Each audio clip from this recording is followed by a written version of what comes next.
గోంగూర ఆవు పచ్చడికి కావాల్సిన ఐటమ్స్ ఏంటో ఇప్పుడు చూద్దాం. గోంగూర 2 కట్టలు, ఆవు పిండి 1/2 కప్పు, మెంతిపిండి 1 టీ స్పూన్, కారం 100 గ్రాములు, చింతపండు కొద్దిగా, ఎండుమిరపకాయలు 2, వెల్లుల్లి రెబ్బలు 5, కరివేపాకు 2 రెమ్మలు, ఉప్పు తగినంత, నూనె 1/2 కప్పు, తాలింపు దినుసులు 1 టేబుల్ స్పూన్, ఇంగువ చిటికెడు. జనరల్గా ఆవు పచ్చడి అంటే మనకి మామిడికాయ అంటే ఇలాంటి వాటికి పెడుతూ ఉంటారు కదా, ఇలా బాగుంటది. ఇలా బాగుంటుందా? చాలా బాగుంటది. రైస్ లో తింటే నెయ్యి వేసుకొని చాలా ఓకే వేసేయండి. ఓకే ఓకే మూత పెట్టేద్దామా? పెట్టారు. చూద్దామండి.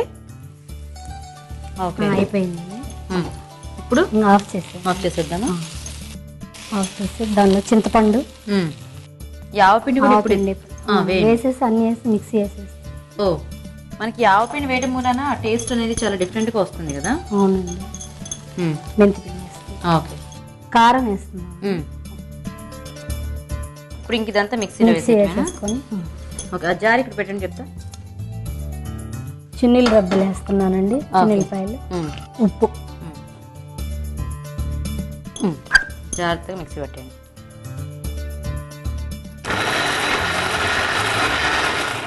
ఇప్పుడు తాలింపు వేయాలి. తాలింపు వేయాలండి. స్టవ్ వెలిగించిన వేసే ఆయిల్ వేసేస్తాం.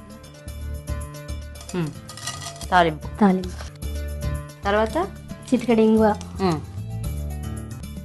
వేసేద్దామా? సరిపోతుందండి. సరే తీసేద్దామా? ఓకే. Okay ready.